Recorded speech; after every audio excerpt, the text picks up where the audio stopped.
to explore with you the question, does a tennis player require a different mindset? And the answer to that is clearly yes. So I'm talking about a tennis player who has the ambition to be really good. And it doesn't only require a different mindset, but also a different body set and different consciousness set.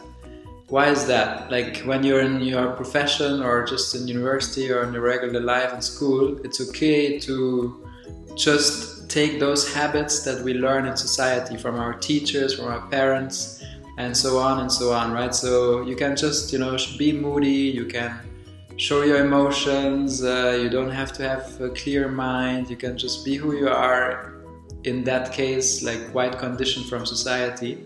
And it's okay, you can still be very successful in your business, in your job, in whatever you're doing. So, but on a tennis court, when you're there and there's a match going on, you have to be fully present. You have to be right there in the moment, seeing what's going on with the emotions, seeing your emotions, seeing the thoughts that are going on, and staying on that fine line that brings you into the flow or as close as possible, where you can play your best tennis, meaning inside you're fully relaxed and outside you have the agitation going on and you're fully agile, moving fast, but still inside you have the inner peace that is needed to perform your best.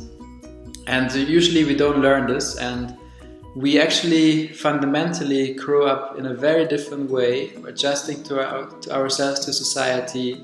How can we not stand out? How can we be in the norm of society and function within society? But as a tennis player, to be successful, you have to free yourself of all of that. You have to be free in your body. You have to understand your emotions. You have to fully understand your body language. You have to understand everything that has to do with your body, how it's working and everything.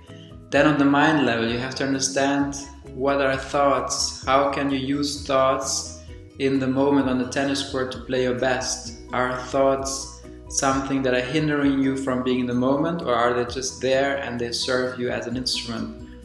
How do you use visualization to be strong, and the inner peace, how can you use that, and so on and so on. So there are so many different points in all those three levels that you have to fully understand, and it's a completely different game as we usually learn off the tennis court. And that's why it's so crucial.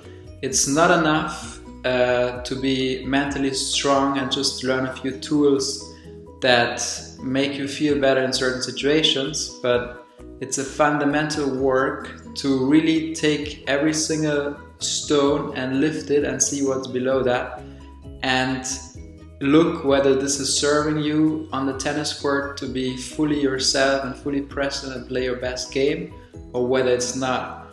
And by doing that, you will learn so much about yourself, and you will see that you don't even need to think about anymore to be mentally strong or tough on the court, because you're balancing yourself and you're always able to be so free that you can just play your best and be fully relaxed inside.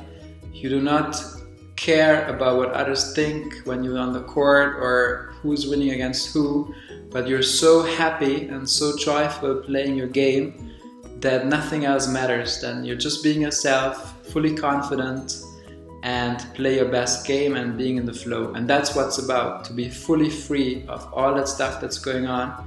And as said, that's something you can learn, like your forehand, your backhand, your serve. It's just a matter of understanding how your body, your mind, and your consciousness work. All the different elements, there's plenty of elements there, how they work and how you can use them to bring you to the flow.